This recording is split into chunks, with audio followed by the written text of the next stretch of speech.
Hi, thank you for working with me today. We're going to be going over the first section of this course, shoulder mobility. Why is shoulder mobility so important? Well, our shoulders can actually move in 22,000 different positions. The reason it can do that is because it's a ball and socket joint. And a ball and socket joint, it can move around in a variety of ways. The downfall, unfortunately, is through our repetitive days that we have, most of us do the same thing most every day. We don't utilize all of those 22,000 different positions. And then what happens over time is we start to lose some of that mobility to go into those positions. And then when we want to go enjoy our leisure time, an activity maybe we did for years, all of a sudden our shoulder starts to crick and pop and bother us. And these are exercises, this exercise in particular, which we're focusing on now for shoulder mobility, to keep that range of motion, to keep it so it feels good, and to make sure it's kind of fun.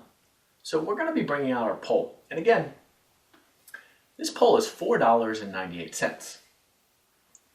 You can buy it in the outdoor tool section of normally any kind of hardware store. Specifically though, I know Home Depot and Lowe's. It's a replacement rake. It's 50 inches high, so it's about 5 feet tall. And we're going to be borrowing this here today. So some of the things to know as we work with the pole. We want to make sure that we're grabbing the ends. And the reason we want to make sure that we're grabbing the ends is because when we work into our shoulder mobility, this movement now, our shoulder mobility with the pole, we're going to want to make sure that our arms are straight. Now, first I'll show you the movement, and then we'll break it down. So with my arms straight at either end, my palms are facing down. I have a light grip that's kind of comfortable. I'm not squeezing too hard. I'm not bearing down on it. Just comfortable grip.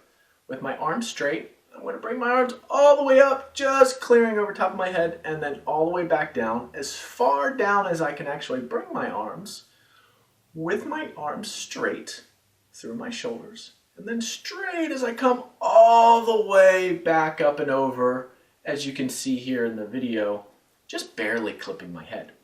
Now, that's the reason to keep our arms so separated. Why do we not want to keep them close together? Well, let's try.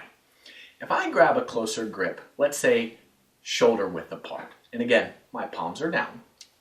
With my arms straight, if I take it all the way up and over my head, and I try to come back, there's no room in my ball and socket to move any further back.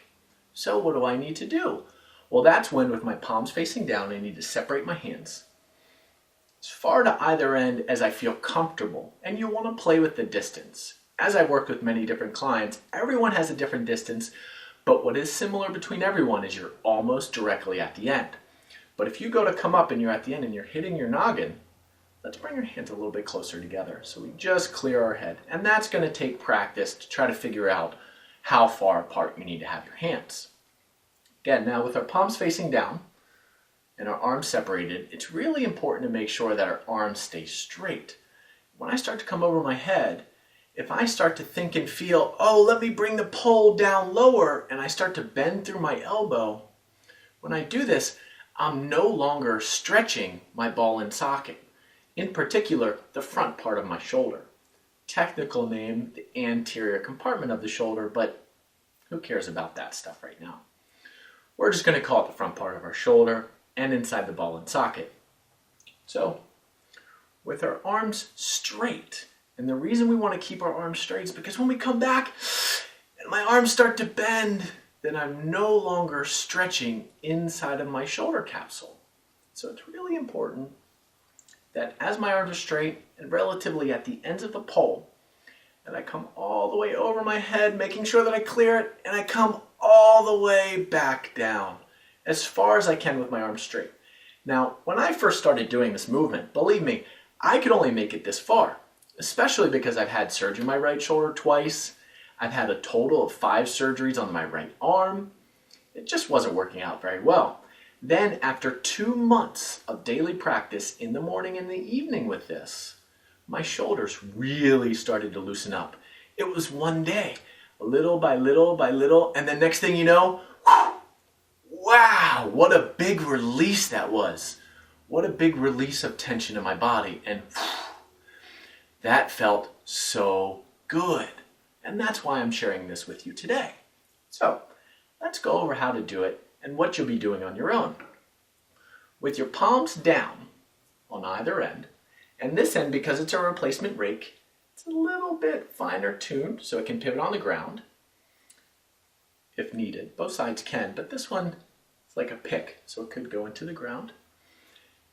I'm going to bring it up and overhead, and then right as you hit the apex, so the pole's directly above your head, what I want you to do is I want you to actually draw your shoulder blades back and together. Well, what does that mean? Your shoulder blades are on the back side of your arms. Let's try to do this here with the video camera and see if we can't help ourselves out here. So our shoulder blades are right back here. And what we want is as we go to take the pole back and above our head, you want to almost pull your shoulder blades down and back. And that will allow for a smooth transition. And wherever you end up getting stuck, it's almost pulling the pole apart. So if I don't pull the pole apart and I just come back, can you see how my shoulders rise? Well, that's because my shoulders need my shoulder blades. So what I'm going to do is I'm going to help my shoulders with my shoulder blades by bringing my shoulders down and slightly back.